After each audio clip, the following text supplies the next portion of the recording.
Thanks for staying with us on Point. Our SA Today colleagues are standing by to bring you more reaction and news around the budget 2021.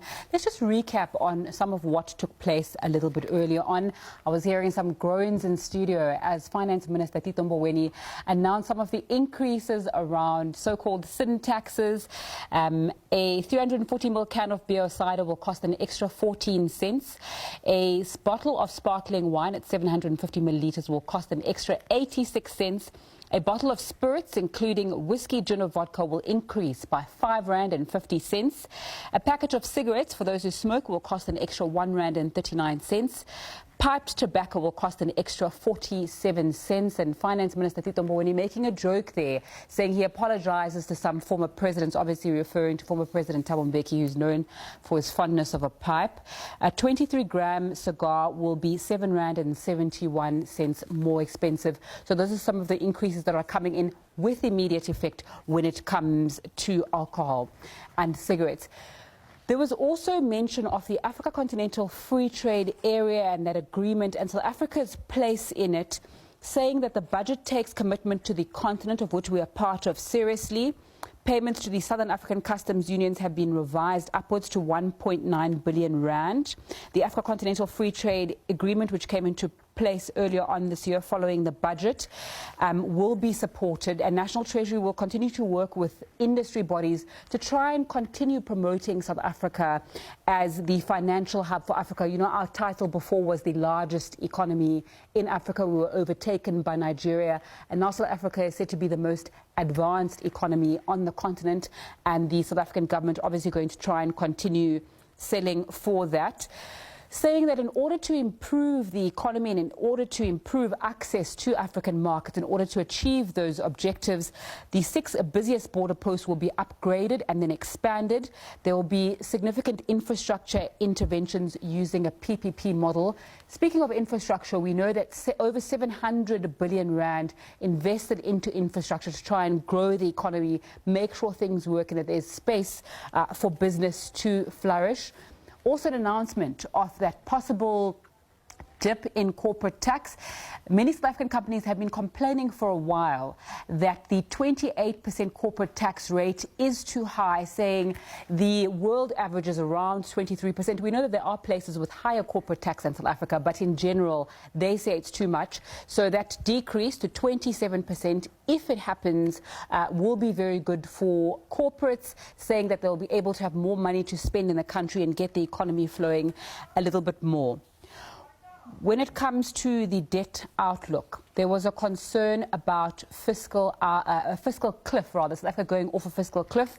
The government saying now it's going to stabilize government debt at 88.9% of GDP in 2025-26, and the ratio will decline afterwards. Remember, we're hearing horror stories about that perhaps 100% dip. So let's get some reaction then on taxes with Pieter Faber. He's a Senior Executive for Tax at SAICA. Thanks so much for your time on SABC News. What's your reaction in particular to the announcement around corporate tax and individual tax in that budget speech?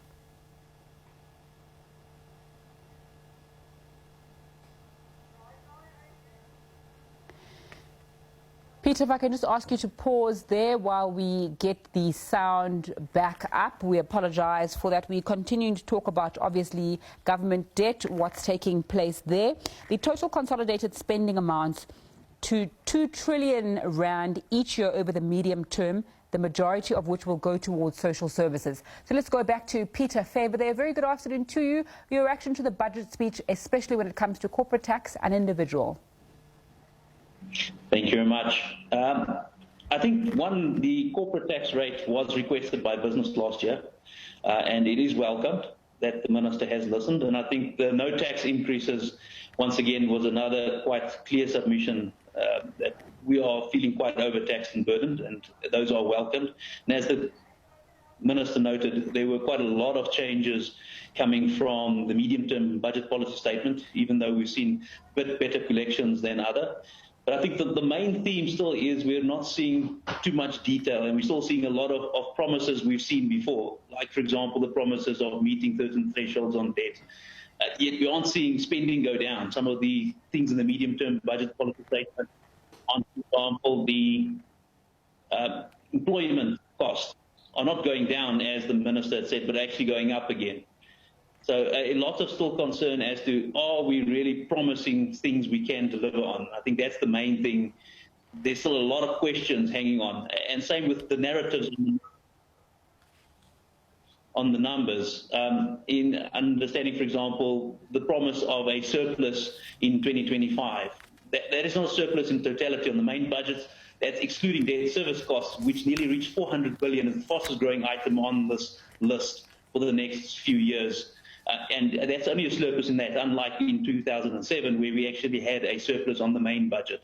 So still a lot of concern and a lot of grey areas as to actual implementation and seeing a lot of prioritization. Are we actually identifying the things that both business and labour had told government to prioritise?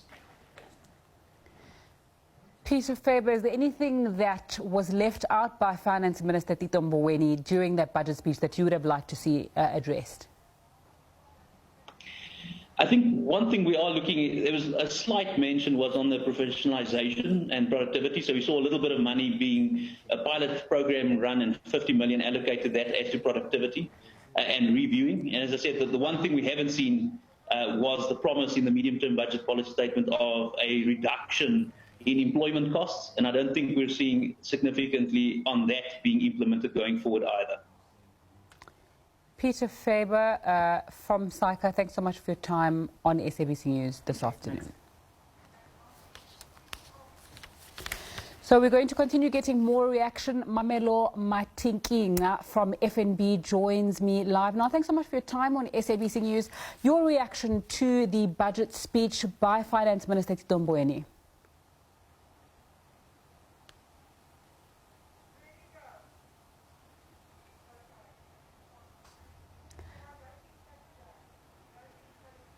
SA Today is standing by. We are trying to just connect and get more reaction from you, but of course they are doing the same thing.